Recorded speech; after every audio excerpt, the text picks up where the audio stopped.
Welcome to the Defense and Aerospace Report. I'm Vago Muradian at the International Sea Power Symposium at the Naval War College, and joining us now is Vice Admiral Tim Barrett, who is the Chief of the Australian Navy. Sir, thanks for joining us. My pleasure. Or I should say Royal Australian Navy. Royal Australian Navy. You've obviously come for a very long way to attend this conference. There are 100 heads of Navy and Coast Guard that are here, or I should say 100 heads of Navy and Coast Guard and other senior officials from 100 different nations. Talk to us a little bit about how important conferences like this are. This is my third attendance at an International Sea Power Symposium here at Newport. I'm here for the third occasion because I see the value and the importance of what it provides. We talk a lot about collaboration, cooperation, but until you actually sit down with your peers and you discuss it face to face, then often you don't really get to practice it as well as you should.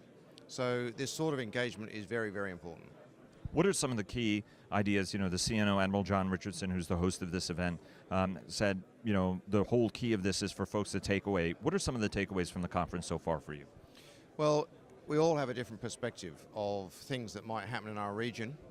Be it locally for me will be a little more remote for others.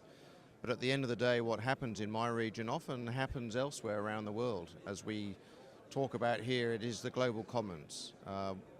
Wherever piracy might occur, be it in the Gulf of Guinea, be it in somewhere off Somalia, or be it in near Singapore, for instance.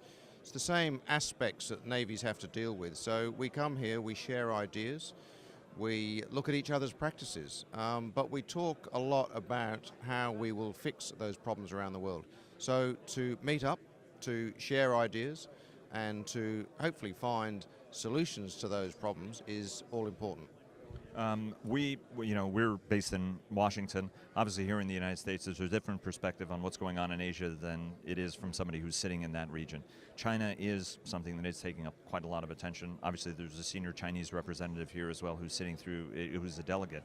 From your standpoint, what are the major geostrategic challenges in the region? And especially when it comes to China, what's the right approach for countries to take with China? Well, you're right. We live in that region. We have to operate. Both China and Japan are our major trading partners.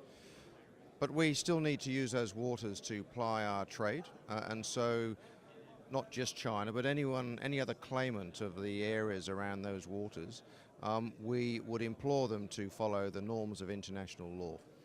It's important, again, around the world that everyone does that when you are using the high seas as your main means of keeping your economic growth going for your country. So we don't take sides. We do insist that those that are party to disputes use international law as a means to resolve them. Is there a concern, you know, what's sort of the Australian view? And obviously in the United States, several of the other countries in the region are particularly concerned about the artificial islands that have been built. Then there was the concern about militarization of it. We've seen that with aircraft being deployed, and now there is an expectation that air defense as well as strike missiles will be based. What's an Australian view of that kind of an action, which so many people in the region see as an escalation? Well, again, it is important that we present a view, many voices having the same message, and that is the areas of dispute need to be settled through the courts. They need to be done through international means. Our view is pretty common with other nations around the region, but also around the world. Let me take you to the issue of modernization. One of the key programs, obviously, for Australia has been the Collins Replacement Program. Can you give us a little bit of an update on what the top priorities are, and particularly on that program, where you stand on it? Sure. Firstly, we're in a great position at the moment. Australia is about to recapitalise its Navy, the greatest recapitalisation we've really had since the Second World War. New submarines, a program for replacement of our current 6 Collins class, which are really coming into their own at the moment, but they will need replacing. So the new program will introduce 12 new submarines, a conventional submarine, but a large ocean-going conventional submarine. That's just the nature of our operations in that region. So that program is well in train. We have selected our design partner, but we will be building a submarine for Australia, not taking someone else's submarine. Because that's right, the French DCNS won that contract with the modification of their Barracuda submarine. They did, but we have chosen them as a design partner, and we will be building an Australian submarine. There was a question. Obviously, the Royal Australian Navy and the U.S. Navy have had a very, very intimate relationship, particularly so on submarines, where the U.S. and Australia share the same combat system, same torpedoes. There are some who've suggested that there was a challenge or a hiccup in that relationship by going with the French approach. Have you sensed any issue, and have you discussed that with your U.S. counterparts, whether it was John Green or John Richardson? Is there any problem with that? We've been talking to our US counterparts for quite some time. It's not just the matter that we operate the same combat system and the same weapons. We're in the same business.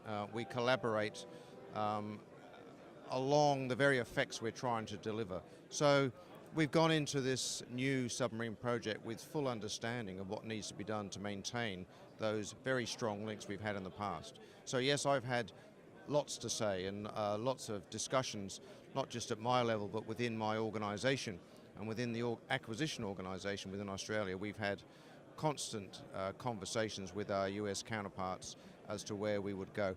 We are a smart buyer in submarines here. We built the Collins class in Australia.